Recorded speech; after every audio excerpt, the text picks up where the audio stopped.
Alléluia. Amen. Miaka fumo penkoda chofifie de mavome. Amen. Blema mauka eli siu Yehowa. Agakpe kaeli sokle miape mauya. Mauka eli siu Yehowa. Agakpe kaeli sokle miape maua. Yehowa. Wonko elolo agbe awo pe mawie nenye wenye ha nye mawu egbia machodo kwi nye anawo Israel mawe nye ha Anye mawu egbia machodo kwi nye anawo blema mawu kayeli siwu Yehowa agakpe kayeli sokple miape mawu ya hallelujah mope duko mope vi mawu kayeli mawu de la siwu sokudo Yehowa agakpe de le soku blema mawa mawa de kemelio eye agakpe adeke hameli sokudo miape blema mawu ikena bena emoto apapula me Israelvio zome yo digo mawu ikena bena kudi nyigba zusi jope mawu ikena be blezi zuta mawu ike we pa gbegbobo de miame yo memi de pe nonomenu blema mawu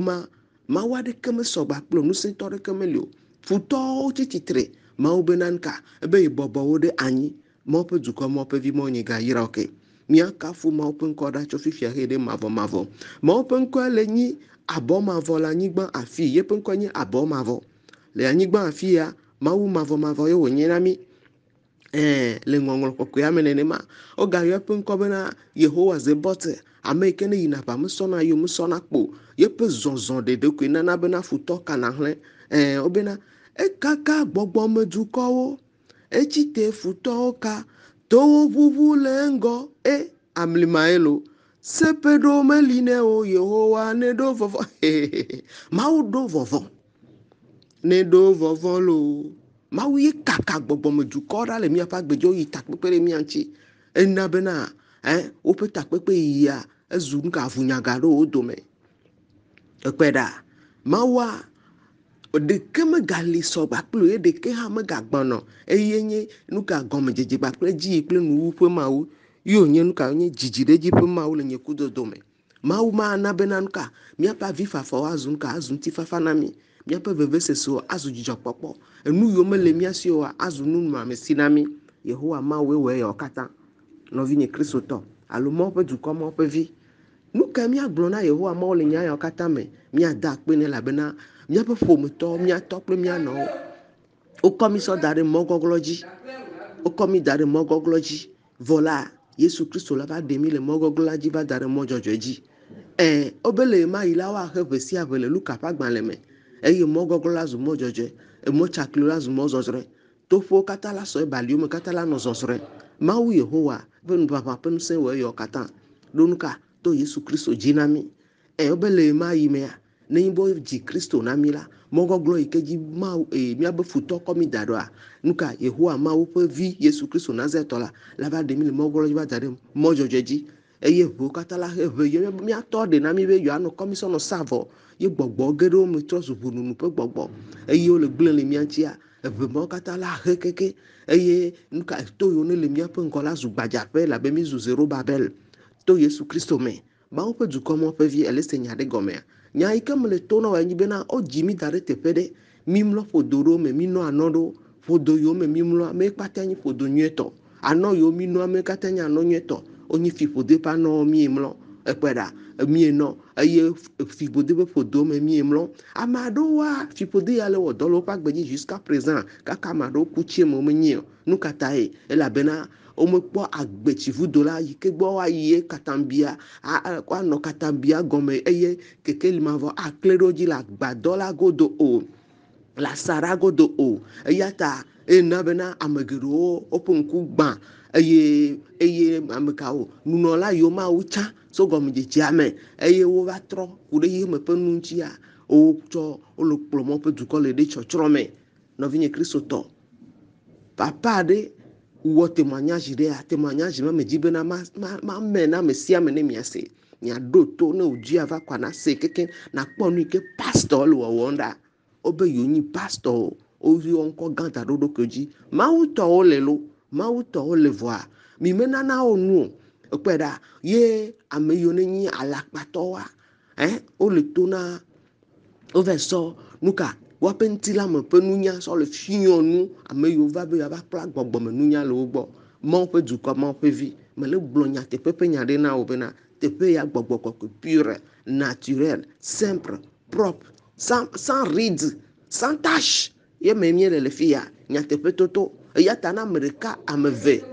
gblɔ le nugbegble wɔm ko la Mawu ƒe gbɔgbɔ la wɔna ka ɖena Mawu ze ɖeka eye ne nya toa ame yiwo ŋutɔ ne wɔ nua kpɔ ŋutɔ sɔna woatɔ vɔ wo yi ke mewɔ naneke oa ela nɔ à l'aise ekpɔe ɖa abe ale yi ke Akam eyi ke woyi ɖe aʋagbedzia Mawu de se be ame aɖeke ne gatsɔ nuka enu no wu amewoa wone gatsɔ amewo ƒe naɖeke wone gakasi naɖeke ŋuti amewo be yeme be naɖeke ŋuti o elabena numɔ nyi fiƒode Akam ya ewɔ nuka efi kɔva de eƒe agbadɔ me esia nye ku na egba kple eƒe ƒome nɔvinye kristotɔ mina míaɖo to Mawu ƒe gbe ne míavɔ̃ na Mawu ekpɔe ɖa míatɔ kple míanɔwo wodzi mí ɖe teƒe ɖe eye wodzi mía wova ɖe mí to ko ɖe mí to ame kawoe va kpɔ mí asi ɖewo le mí afɔ ɖewo le mí yiwo mekɔ mɔ ƒe ŋkɔ ŋuti o ŋku ɖewo va kpɔ mí yiwo yi wetri vi me tsatsa ɖe mía ŋuti be ɖevia la va nyi nu yiwo wòla yi sukula kaka kpa wola blɔk wo tsi teƒe ɖeka medo gbe ɖa bena esprit de blocage mo katã me gbã wo le Yesu Kristo Nazaretɔ ƒe ŋkɔ me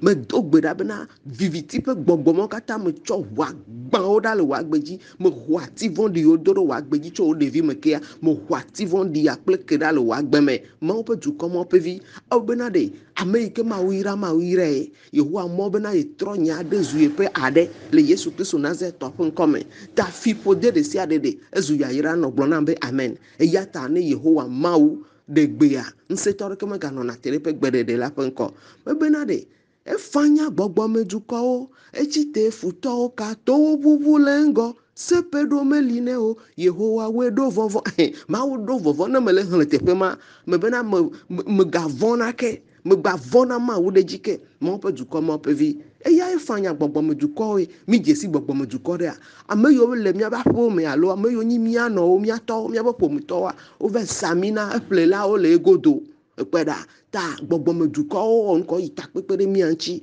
yiwo wɔ nuka yiwo gblẽ míaƒe agbewo dome na mi kɔ nu gbegblẽwo sɔ da ɖe nu nyuie teƒe na mi ye nusu nyuie la be ɖe nyɔnu gbegblẽ yiwo la nɔ kadede me ku nyɔnua la wo nusu akaba ye wo nyɔnu nyuie hã ele ɖe nusu gbegblẽ wa nɔ kadede me gbakudo nusua no wo nyɔnu nyuie ma kaba enuwo nyi vice versa le ɖe no mu wu wa gblẽ viwo dome na o ekpe ɖewoa ɖeviwo atrɔ si te ɖe ŋuti o nɔvinye kristotɔ enuwo le ɖo ɖe baɖabaɖa yi ke mía ŋutɔ míaƒe ƒometɔwo wole wɔwɔm gbakudo mi fifia fi ka míayi nɔƒe ɖe le mía sia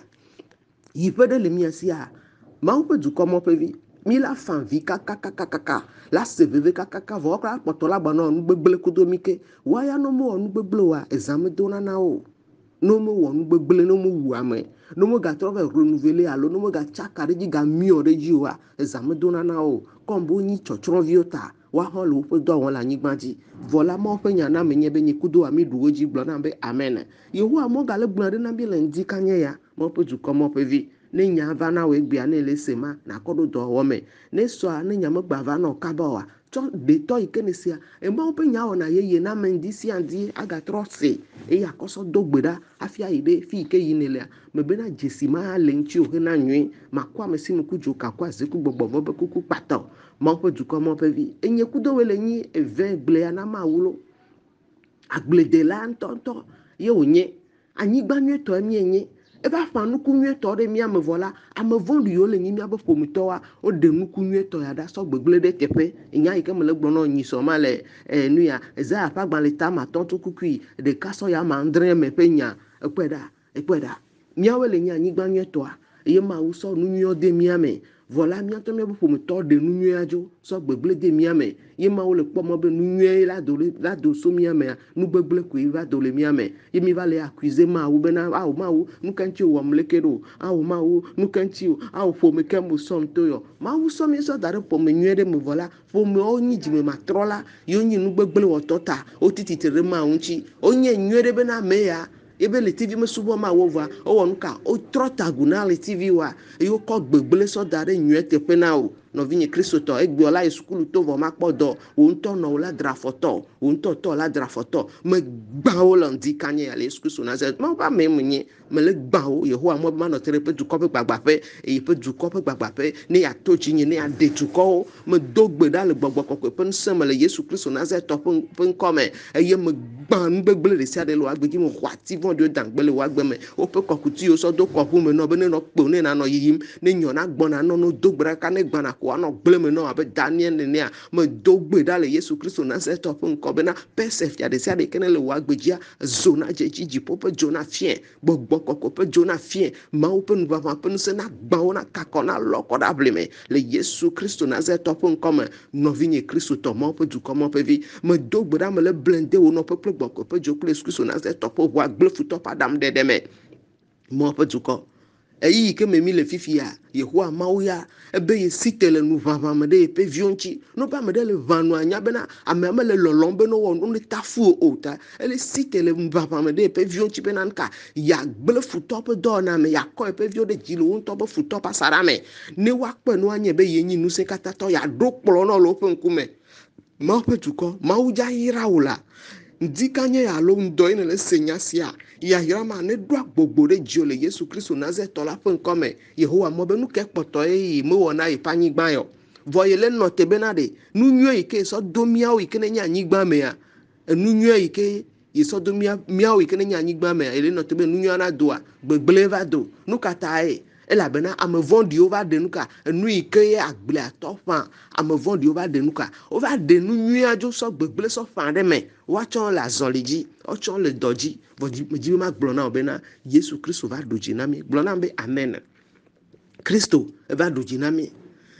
dzudzɔ avi fafa mawu awɔe na wo godo dzudzɔ konyi fafa mawu awɔe na wo godo dzudzɔ avi fafa wamezui me yolo wotsi kpɔkpɔ ƒe game me yo mawu awɔe na wo godo wamezui me yolo wo vidzidzi ƒe game me yolo wo srɔ̃ɖeɖe ƒe game me yo mawu awɔe na wo godo haleluya hadzidzi le gbɔgblɔm bena ɖe na dzidzɔ konyi fafa dzidzɔ avi fafa be ye yi sukulu to ye mekpɔ eƒe dɔ le wɔ bena ye dzi be ya ɖe srɔ̃ ye mekpɔ nyɔnu nyuie ɖe o ye dzi be ya dzi vi mekpɔ dzi vi o wo bena dzidzɔ konyi fafa Yehowa mɔ be azɔ ye site le yeƒe viwo ƒe nuʋaʋã me ye site ye lɔ nu ka be ya do ŋukpe yeƒe viwo ƒe futɔwo ya kɔ yeƒe viwo ɖe dzi mawu ana wo nyɔnu nyui mawu ana wo nusu nyui mawu ana wo vi nyuiwo na dzi eyi ke ne dzo ɖa le woƒe asaɖa gbegblẽwo me sala enɔ asaɖa manyomanyo me elabena me nyie wo ŋku gbã tsala nye ŋku gbã nye menya afi si mato mesubɔ vodu vovowo azɔ la si mekpɔ dziƒo kple anyigba wɔla Yesu eya ye wɔm mezu ablɔɖevi akpelo Yesu woe ɖem lo wobena dzidzɔ avi fafa elabe sã le viviti me fifia dogo Kristo Yesu yi ke ne dogo ɖe wowɔ nuwo katã to ya ma me ebe yana wo srɔ̃ yana wo vi ya dzra wo agbe ɖo ya kɔ sɔ da ɖe kɔkɔƒe ya si ami na wo kplu ayɔ gbãgo le wo futɔ ƒe ŋkume ya ɖo kplɔ na wo woƒe ŋkume be mate ma na ko ya ɖiɖi wo ɖe anyi elabe nye anyigba nyuietɔ na ye nya kae be ya gblɔ ko ɖe ma ŋuti fifia nu kae mawu mewɔ na mi o mawu ɖo mi nyi ʋukɔ le mía nɔƒe dɔme esɔ nyuie nyɔna sɔ kpe ɖe mía ŋuti be mi ne gava ɖo ya le anyigba ya dzi o fi ke mi dzɔ le adzɔƒea menyɔ míaƒe dziƒo menyɔ le Ezekiel ƒe agbalẽ me ayo jimi vola ameyo va demito leko demito ro o demito o kusida hunji o so aflavi ala afla to gande me so dare treme dara hunji unkereji kengbo hoe yo va nuka yo kokomi le khoame yo glo be gbesa pe nyo kaka boko no va kafa ko to wa se to va te pe ame yo va po hafi va demito fo me fonli e yo nuka o kosi akore mi aji mi da pa nge apa ikemie doma evo hihi akata homia pe nyona e homia papa de eya apama le didi kaka kaba da sine yi keme mi agbanu bablama no vini Kristo to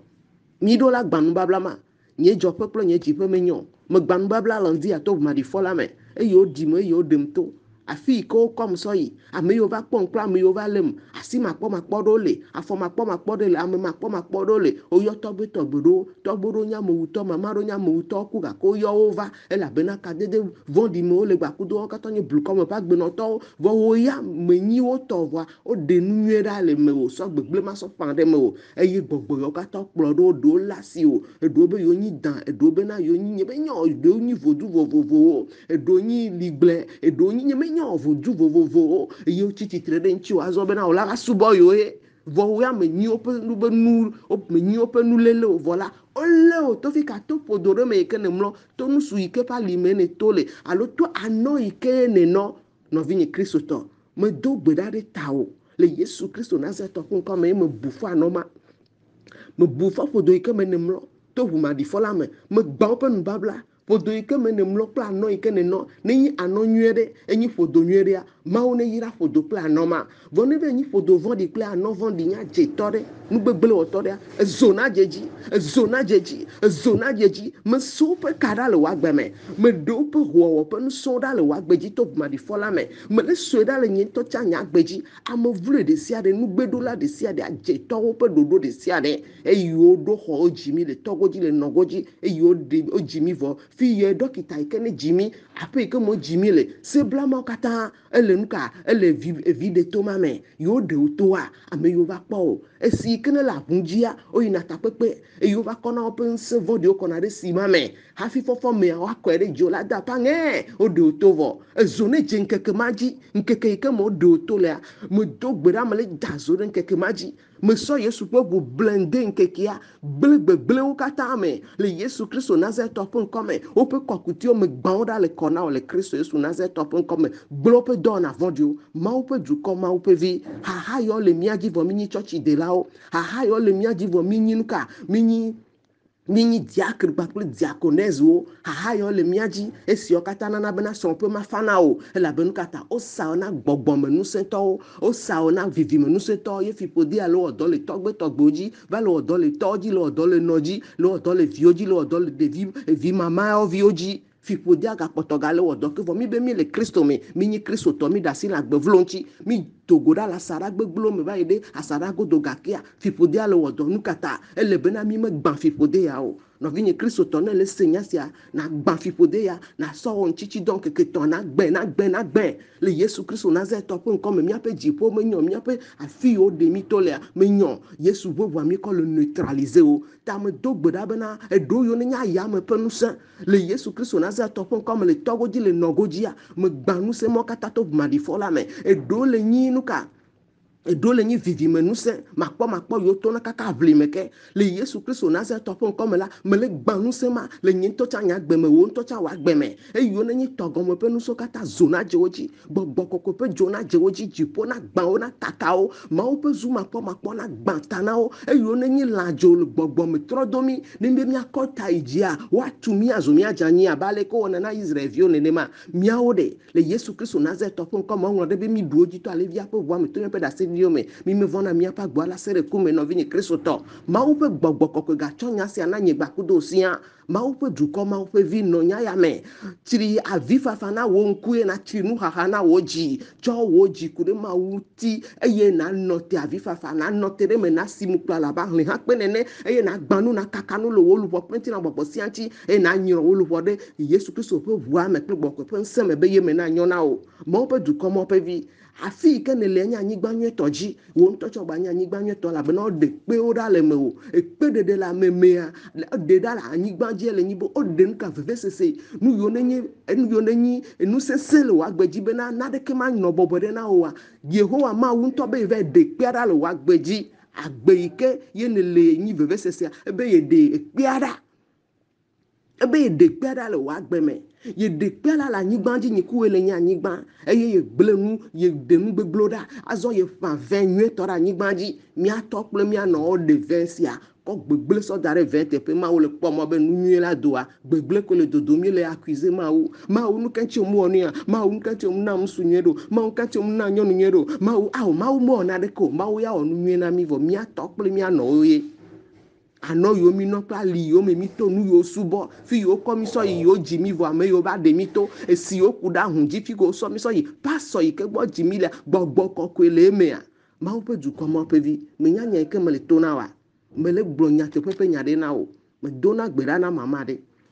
ye nu ke dzɔ mama ƒe via menyi gbɔnyo fɔfu le be fɔfu le afi bu ye wòva eyi ke fɔfua wobe mete le dzi vi o ta ne le koa nyɔnuvia si nu dzena dzi nene koa ye mama be nɔvi va sɔ nya to nam be nene naɖe le dzɔdzɔm koa me be no va ne miakpɔ ɖa ye funua va ke me tɔ gbedodo ɖa ne funua le to abe le ka ko ntotro na nene funua le totro kaka le totro kaka le to be no ka nyi ne ya gbɔgbɔa eke ne ble ma da ble so dzi kaka va kɔ ɖe gɔme gba bla ɖevi ma nya ɖea tsã ekpe ɖa ne gba va dzivia tsã gbɔgbɔ ma le kplɔ ɖevia le yiyim ekpe ɖa nu ma ye wɔ nɔa hafi wòdzi nyɔnuvia tsã gba fɔ fu fifia ekpe ɖa enu wɔ nɔ wɔ gbatrɔ le wɔ vi evi ma meyɔvi ekpe ɖa nu mawo katã le trɔ dɔ mi vɔ menyi tsɔtsi me tɔwo menyi amegãwo le tsɔtsi me ekpe ɖa mi me le gbanu babla yawo elabena mi menye o mi le du ƒum na xixe me ƒe nu bena kem le Yesu me Mawu la yra ŋkɔe si me xɔ Yesua nuwo katã zu yeye Yesu Kristo ye me xɔ mezu kesinɔtɔ mi o me xɔna Kristo zi ɖeka kpɔ ye o la tɔ zu kesinɔtɔ o la wɔ dɔ ku ɖe wòa gbe ŋuti o wɔna dɔ ku na ɖe ame ƒe agbe ŋuti ela trɔ yi ɖe wò dzɔtsoƒe wò dzɔdzɔme ƒe ŋusẽ ɖe sia ɖe ela gbanu babla ma la o to deliverance na ɖokui o ye nyi bena ame ya xɔ Kristo dzi se la dogo ɖa le asaɖa me ɖeka la gbanu babla ma elabena ne dogo le asaɖa me va yi ɖe asaɖa godo ne me gbanu babla wɔwo be kadede gba kplɔna me ɖo Santana eʋueɖi ale gbegbe ta Yesu Kristo ƒe ʋua yi ke le asaɖa godoa ye koe sona kadedea vɔ ne me gblɔe wa mele dza sona o ɖe eɖo la gblɔe ta Mawu gblɔ bena ɖe amevi gblɔ nya ɖi ekpe ɖa eɖo la wɔ dɔ ma ku de ɖokuiwo ŋuti eyi ke dogo le asaɖa me eɖe asi le nugbegblẽ mɔ ŋuti vɔ nugbegblẽwo le vovovowo le nya asaɖa vovovowo le fifia eɖe asi le ŋuti va yi ɖe asaɖa godoa Mawu la dzra wo ɖo Mawu ƒe dukɔ Mawu ƒe vi ye nyɔnuvi ya ke me le do gbe ɖa na ke bedza wo bena wola da kakla ne elo kaka mi do gbe ɖa vɔ koa nyɔnuvia koe sɔ evi ebe ƒodoa ɖevia tsã be ye dza trɔ wo dza dzi ɖevia zi ɖeka ɖevia le dza to ye nyateƒe ƒe nyamea kaka woaɖo klinika koa evi kpo dzi lo sans problème evi kpo dzi sans problème ifia wo dza ɖe ɖevia toe ɖevia ƒe ɖeɖe to fifia tsɔtsi ko yina tsɔtsia pasɔa eɖo la ɖe ɖevia to nyawo nye meɖo tsɔtsi o nya ɖe ko me kpena ɖe ame ŋuti menyi nye tsã o Mawu ƒe ame nu veve le nyea dzi nye menyi pasɔ nye menyi naɖeke o ŋkɔ yi ke ne dzro be ayɔ nam fa yɔ nam nɔvinyi kristotɔwo nye bena Mawu ƒe ame tsãtsã Mawu ƒe ame siamina yeƒe gbɔgbɔ kɔkɔe sans ride sans tache ekpea simple propre véridique ye me miele le fia eya ye le kplɔ mi míaƒe fondation ye ma Mawu ƒe dukɔ Mawu ƒe vi eye nu ke dzɔ ɖe nyɔnuvi ya dzi me bena dzi ɖevia vɔ fifia o le dza dze ɖevia o la ɖe to le tsɔtsi koa enɔa bena o me dza ɖe ɖevia be ye mamevia to le tsɔtsi o bebevia be mama ye dze si nke gbɔ be kplɔ via bebevia funɔvia va dzi bebevia ye be o me dza ɖe ɖevia to le yobe tsɔtsi o be tata fidèle koe la ɖe ɖevia to be o mia be pasɔ ma dzo ba bi dzi bena me ka menyi nye me ɖo tsɔtsi o lo ebe adze bena vi ɖeɖe to abe nye koe la va ɖe ɖevia to o va yɔ pasɔ tsã yɔ etɔ pasɔwo va le teƒea me ke wo gbe be ma ɖe ɖevia to le tsɔtsi o kpɔ o va aƒea me o va wo pɔtɔ va le nɔ te kpɔm be o be nye koe ke nyame dza ya nye ɖeka koe be ke ɖe lo Alléluia o ɖa nuwo o wɔ nuwo ɖo nyɔnuvia koe nyi vi ɖeka na enɔa tsã ekpe o da nu wo nu da de funu no vini Kristo to ye me ve kede pastor ke ko so gbele funu ku do wa be ame wa be ntimo ke ko so gbele funu nya je de kai obe tata fidèle obe mama fidèle pe la va eye pe la va de via to be ka ke nya le dine ne kwa o jijo popo la pe amento va do me le ve pastor o de nchinye ebe ya wu ma zola le olo ebe ya wu ma Yesu jolewe abosan jolewe lo mo pe du ko me le gbanya te pe na o e me ve dogbera mo pe gbogbogba désolé te pe ame pastor yo no va te pe ame hafi na kpo be na pastor ke ntonto ne nyi ma o ba me ntonto a nyonu ayuro e dade pastor antojo va tro abe nyonu ayuro nyonu anto va tro nyonu nya je to nu gbegble oto ble do me na pastor ntonto pastor ke ma uyo pastor antojo va le abe dono de nene au no vini Kristo to wa me ya ngba ni gbogbo me ko la so pe ore ni na de le wa me o to chanu pe la me ya vo ba me ma edo church vo be church ayin ton gba te pressure na le ko be nyonu ayi kwa numa kwa o me yi ma o be nku me be nu kele jojo de ba me si amina jo me si amezikpi de pastor alefuna nene ma no vini Kristo to wa me ko va te pe ame keke ma obojaba o va jaba kpo de via benade fu yo bodo po won to be nya gbori nya to bola daka klalo ola ole kelua o nya me va do gbera no ni me do church de ke kula me de ke yi church ade ko lo no vini Kristo to gbera ko me do ko o ji de via bobere yenye nukunu ekpera o ji de via bobere enye nukunu no vini Kristo to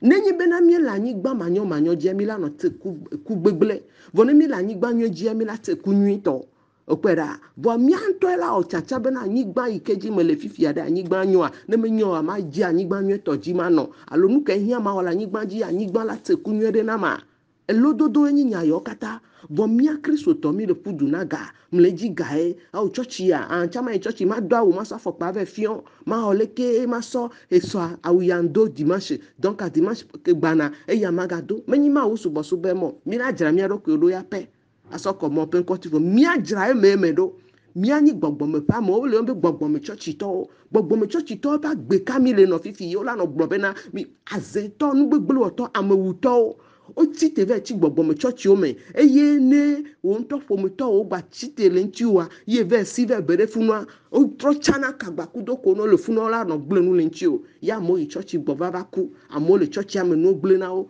amo le church ame me jireji o jijireji pe ma o gbo miele fika enu yo so tala nyekugba nyemenya Kristo mesubo vodu vovowo azola mekpo jipo planyigba wala Yesu eya yewom mezua blodevi akpelo Yesu wedemlo nyano da pena Kristo bena edemi nyape nkuo yo ne gbansa nyi bena mi me Jésus Kristo mi me nyi gbogbon fa mo mi nyi récitation relao ike mi jole récitation hehna me mi be mi ba do gbogbon me church me mi ga poto gale récitation make mi gbema o subo le nyate peple gbogbon me ye mi le i church ya e mi trozo nu gbegbele oto e ya mo le i church so lo si odo a janvier amo le i church mo po de so odo a janvier amo le i church mo po enu mo po le nyona o vele wo business gbegbele o so le pochi eyo kata ma ule funu yo kata ne mi mo mi adokwe kokwewa mi matema hona de kecho ma ugbo kokwe nyenye ba gbe ke mi lanu yenyi be mi ano hlenya azon le nyame asonya so mi apen bubu pe nunu anono ma open kume be mo no de mi apen jocho pe be fipo de ra le mi anti ma u de kakwela de nami eya ma u pela de amegbeto ke mate de pastor de ke mate de enu ale wo pastor acha ke ngbo ma u wi abe Jesu anene au podium le Jesu antika fi ma wi be Jerusalem bi onyi be yento ye chia au podi enyen kwa nyi fo me gbogbo ikele plo Jesu ado ma o pe du ko ma o pe vi egbe a enyi gba kudo le nyi Jesu e ma wo le yo mi be mi nyi Jerusalem na e ma wo le gbobe na mi o le nyi Israel na e be mi o le nyi du ko ike yento e chia du ko kokwe du ko ike yento gbobe nye ye pe du ko loloto ye mi nyi fiano la nye nyi mi nyi jijime cha chon ye mi o mi nyi na e ma wo yo nko nyo mo de mi anti vomi le no pa gbe anya ike ma obo na mi le pe a amade gbo na o ni le bibla kaka ya yira ko kenele me ma o yira mi vo mi jo lo pode no po ebe famida o tata le ke la wodo ime be na dodo la troji me be me po troji me ha dodo la gba troji me ke be ma o subo mo nye pono ku bota la kusi anu yo aho chacha o e agbojiri na ma o adzra ɖokui ɖo nyi gbedodoɖa asokawo aɖegawo ƒu gbe ɖa elabe kɔkuti ɖewo le kɔ nɔ fifia kɔkuti ma yiwo ne le kɔ nɔ mu nyi ɖeka eve yo vɔa eyi ke ne va xɔ Yesu kpa evɔ ebe nyi tsɔtsi de la vɔ bena nuwo la nyɔ na ye edzitsitsi vivivoa ye nana bena ɖeke mele dza nyɔ na o nu kata ye elabena mewɔ ɖokuiwo kɔkɔe ɖo elabena medzra wo agbe ɖo elabena metsɔ ɖokuiwo sɔ li ke ɖe fiazikpuia ƒe ŋkɔ ƒo koko na Mawu bɔbɔ ɖokuiwo bena Mawu ne do ye ɖe dzi o ele ƒudu bena fifia pastor yram yiwo bena Mawu yrɔ Mawu la nɔ yrɔ le ɖi mea ƒomefi ƒodewo le ŋuti ma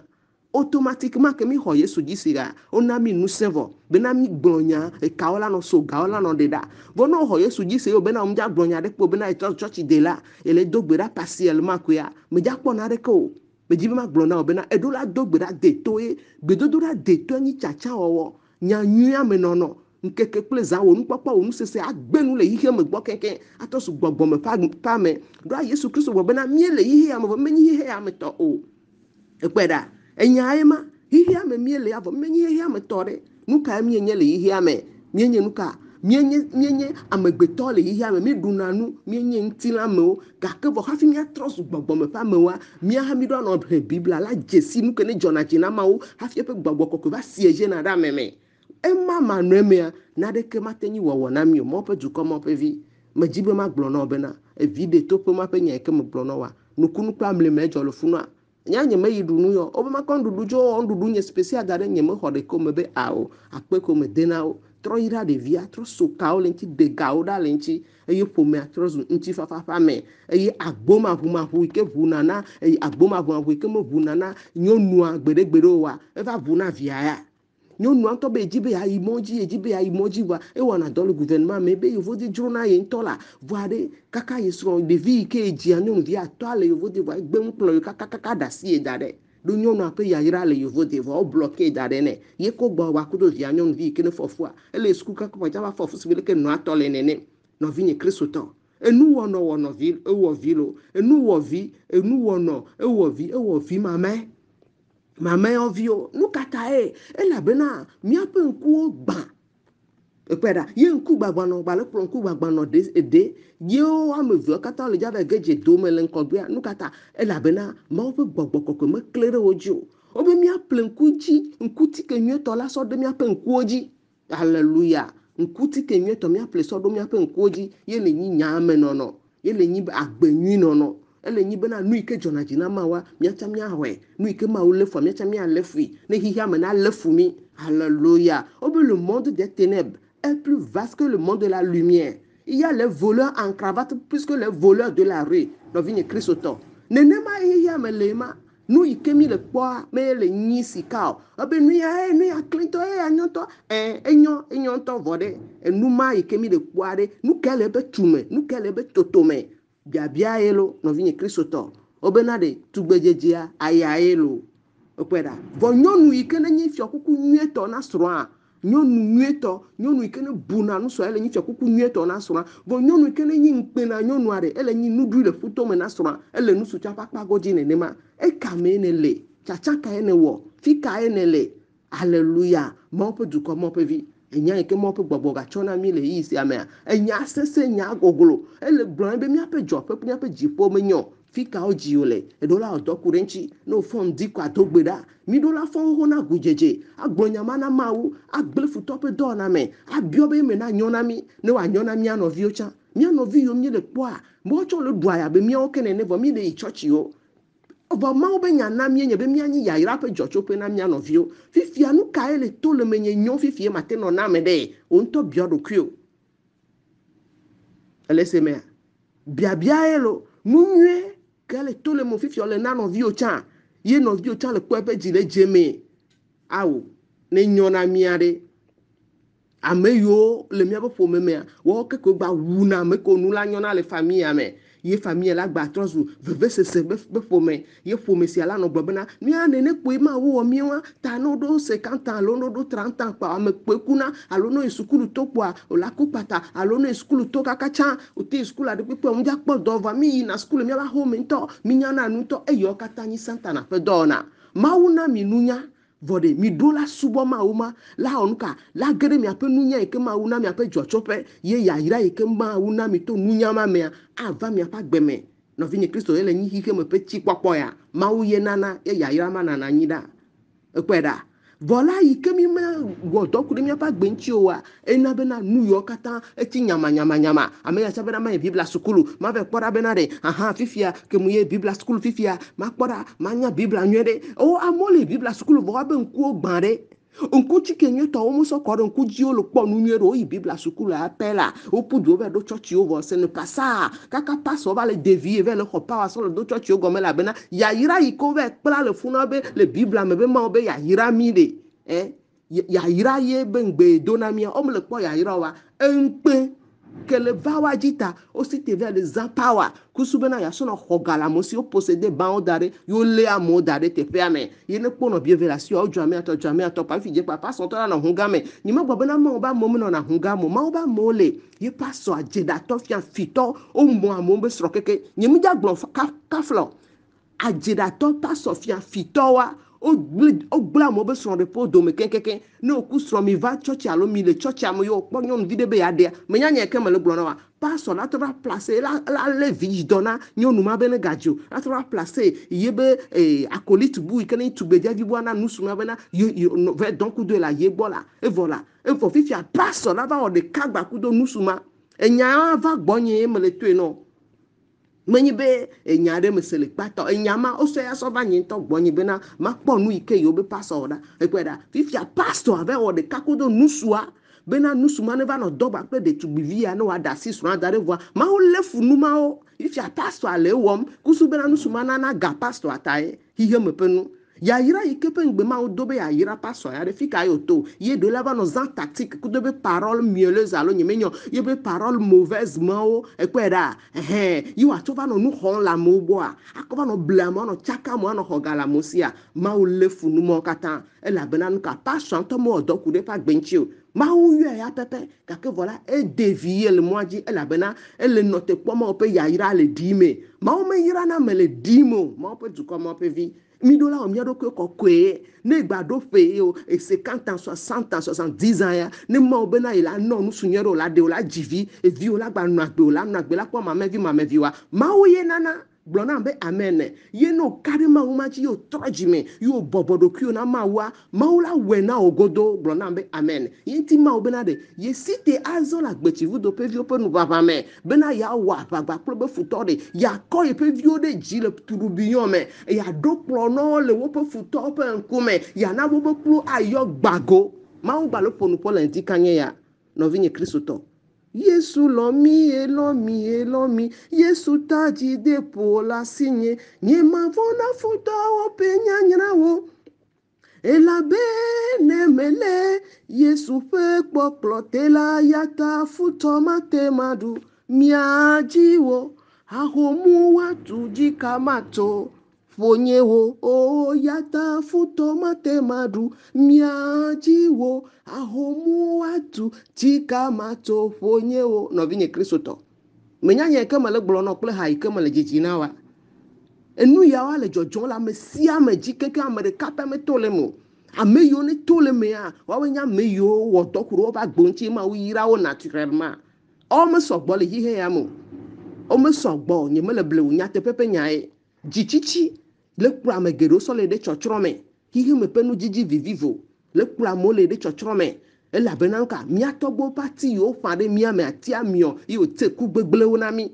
wobena míaho ati si ati ke fofo la medo so dziƒoa míaho elabena efiɔ la le kea dzi efiɔ yi ke ne le kea dzi ame efiɔ ŋutɔ dza lẽ o lo ame la lé fiɔ la sɔ nuka la sɔ so kea ewoe la lé fiɔ asi ɖe la lé la sɔ nuka la sɔ soe ne nyi bena ewoe la gblɔ nya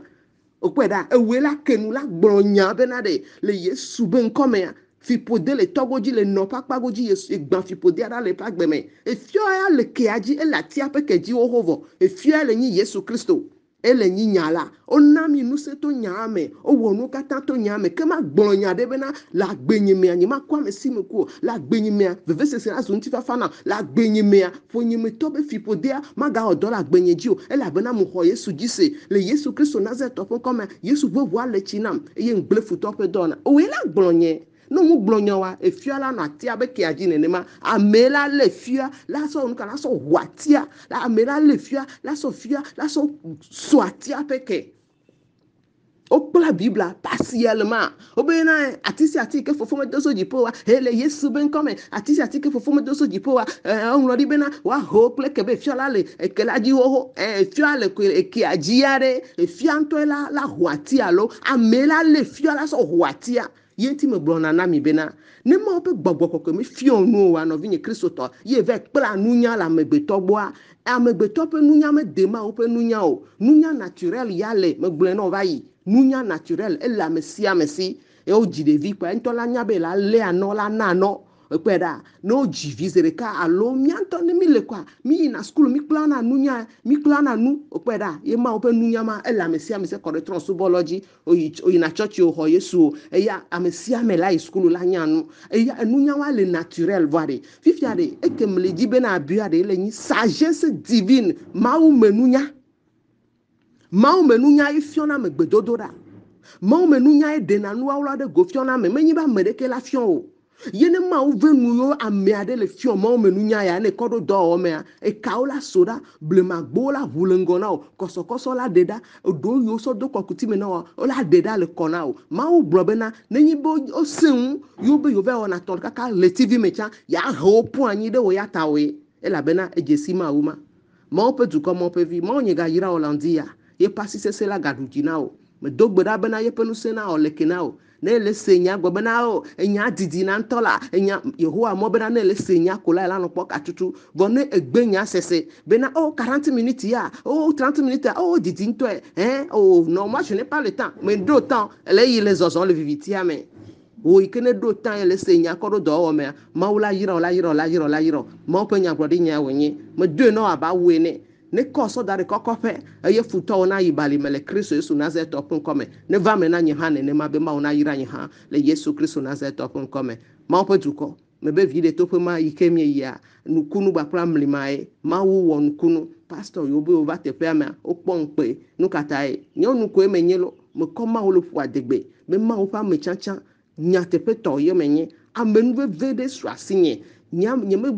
do po me adeko gbogbo kokwe Yesu Kristo ba ple Yehowa zebote le nyinya po menam yata elebena ma onunwi la nyigbanji no vinye Kristo to etosi ame ma dejifo yata male dak pe na mo de wo ikene se na gbechivu do pe nya kodo na do me pa gbeta be ye me na nyona o le Yesu Kristo Nazareth ofun come male dak pe na ma o e me ga sonti ko koplo bubu na jipo pra nyigbon la ike ga fiomi nya ya le ndika nya ya le Yesu Kristo Nazareth ofun come kodo do me la kaola no so gaola no de dale mi afa gbeme wo ntokenu na gblonya ye pe jipe ya ye soka ye dega me yo va poye ame yo kenken makpo gbakra me popo sia e yo ne nyi susu vondi to Yesu bo so pe ka de be fi podo tampon yo ture ncha ye to Yesu bo tutu tampon gbogbo kokko pe joni fion pati o kata na le joni fion le me nu sia nu ko afande me nkogbe mai pe gbogbo kata zoji e we la gblonya nu kene le wo wa nyeme nyi ovwa ma u ya nya nu kene le wo wa fifiade e be gblonya na ye so nu sia na ovo kenu na gblonya ne nya to kwela we pe do